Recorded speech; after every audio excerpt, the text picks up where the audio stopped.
Taking great photos is one thing, but how do you turn those photos into something meaningful?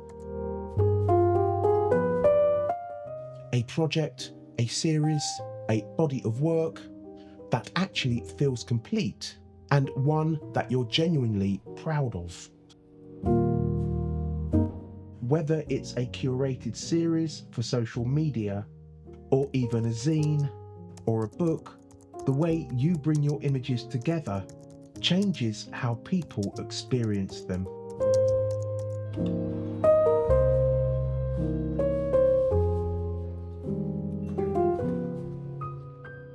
In this video, I'll show you how to take a collection of images and shape them into something that tells a story, refining your selection, ordering them in a way that makes sense, and turning them into a finished project.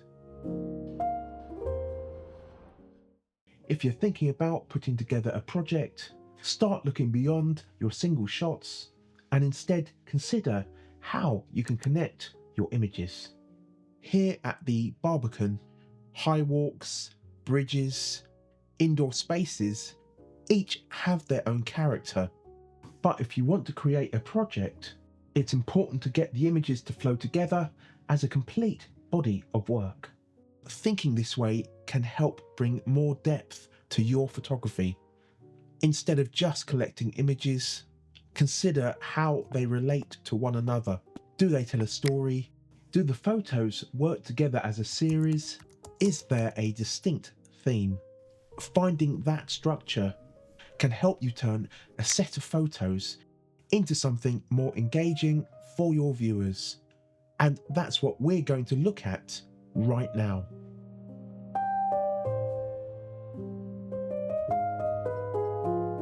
Every strong body of work starts with a focus. It doesn't have to be a strict theme, but something should tie your images together. For me, I realised my Barbican images weren't just about the architecture. They were about people living inside it. Solitary subjects surrounded by huge expanse, brutalist structures. You may already have a theme in your own images without realising it. Often we shoot instinctively, drawn to certain subjects, places, or moods. But sometimes we don't recognise these connections until we step back and look at our work in your photo library. Maybe you always photograph urban spaces. Are they quiet or empty? Or do you like capturing people moving about? Do you tend to capture solitary figures, emphasising isolation like I sometimes do? Or do you focus on people interacting? Perhaps you're drawn to a particular kind of light, harsh midday contrasts, or the moody atmosphere of overcast days. Even composition can reveal a theme. Are you naturally framing subjects with strong geometric shapes, reflections, or leading lines? When you look through your recent images, what themes do you notice? Spotting these patterns will potentially give you the beginnings of crafting a project that you can turn into a special body of work.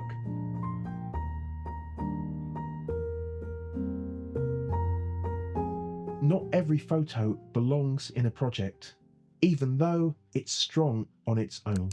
The goal isn't to include every image you take, it's to create something cohesive. In Lightroom, or any other editing program that you might use that has a library function, you can create a collection with all of your potential images. Then you can mark them for selection or deletion. When it comes to getting rid of photos that you feel don't fit in your project, it's a pretty laborious affair, but culling your photos is a time-consuming yet rewarding process that will ultimately make the final body of your work feel more intentional, cohesive, and engaging for your viewers and yourself, ensuring that every image adds something meaningful to the overall flow. The best way to do this, look at your images side by side. Ask yourself, does this add something new? Or does it repeat an idea that I've already shown? Are there any compositions that are stronger than this one? For instance, that grate on the right with the subtle light on it is unique compared to some of the other shots that are already in the Gilbert Bridge section, so this one's going into the sequence. For me, it's a matter of getting rid of the bad compositions and any other photos that just don't work. Here I'm checking images of this little dog to see which one has the strongest composition. There can be only one. As you can see, it fits nicely into the sequence of this Brandon Muse photo set. If you're enjoying this video so far, please make sure to give it a like and subscribe if you haven't already done so. It helps the channel grow and lets me know that you want more content like this. Thank you very much. Alright, now that we've refined the selection, let's look at how to order these images in a way that makes sense for the final project.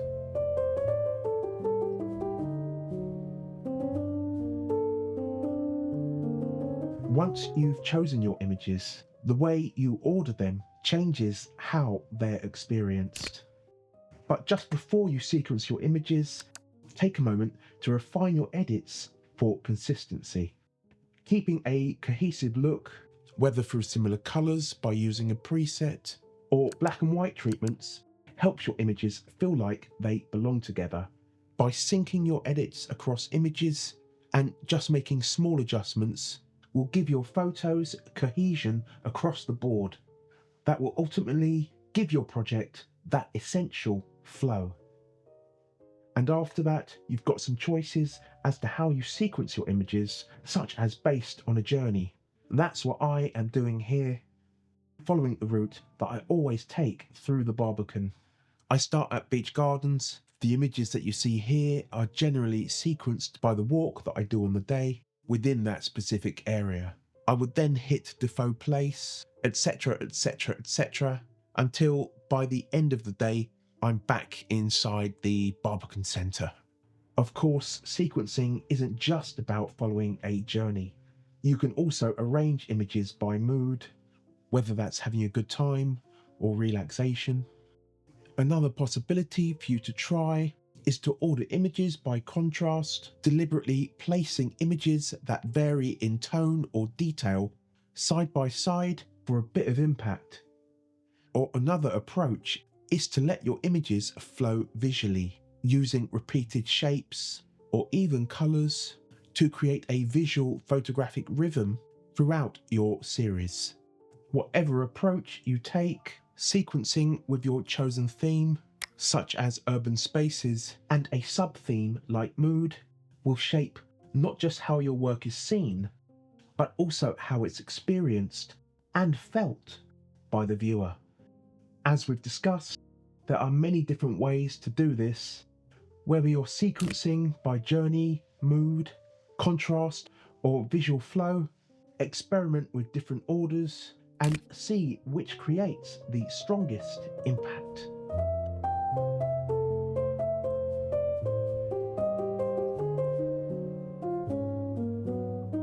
Once your images are refined and sequenced, the next step is bringing them together into something physical or shareable.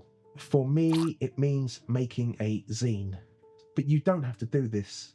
You could print them out, put them on a website if you have one, or just create a specific series for social media, such as a curated Instagram series if you're still using that in 2025. The important thing is to bring your work together in a way that feels complete.